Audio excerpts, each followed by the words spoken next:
You know, there's a curious thing about life.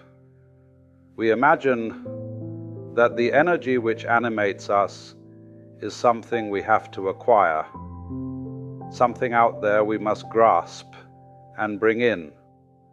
But look more closely, and you begin to notice it's already coursing through you, meaning strength, capacity. These are not rewards for effort.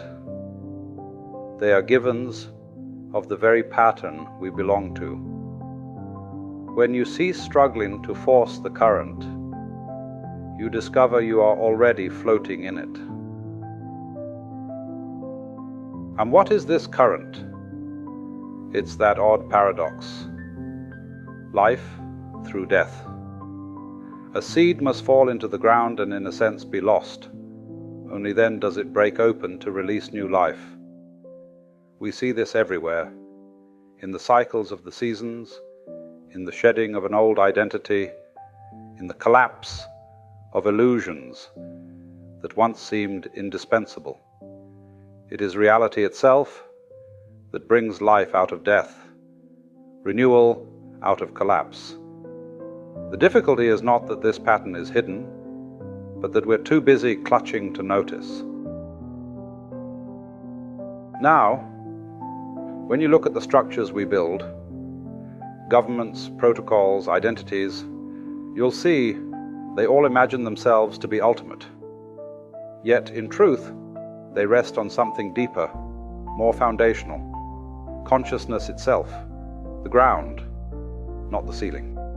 It doesn't surpass what we see in daily life. It underlies it. And as awareness expands, one begins to perceive what has always been there, a coherence that binds not by compulsion, but by presence. Think of it like music.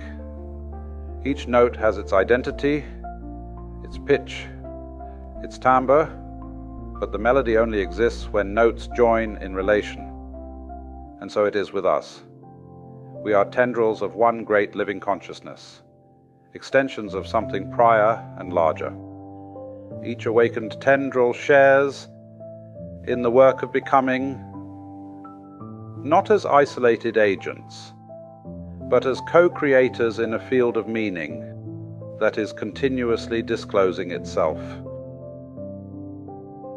This presence, this animating source, is not confined to temples, rituals, or titles.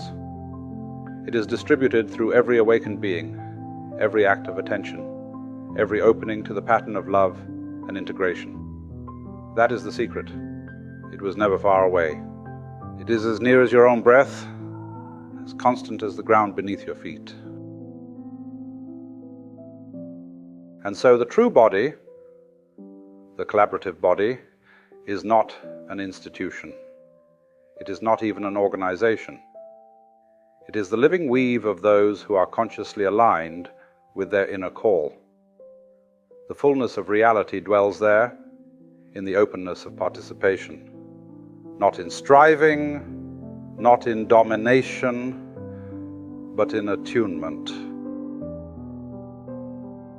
The invitation, then, is very simple, though not easy: to live awake, to recognize that resurrection is not some long-past miracle, nor some future event, but the present rhythm of life itself, fall and return, death and renewal, division dissolving into unity.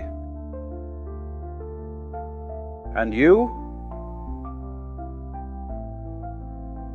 are part of this, always have been. The only shift required is perception, to see through the veils, to trust the current, and to allow the fullness of what already is to move through you.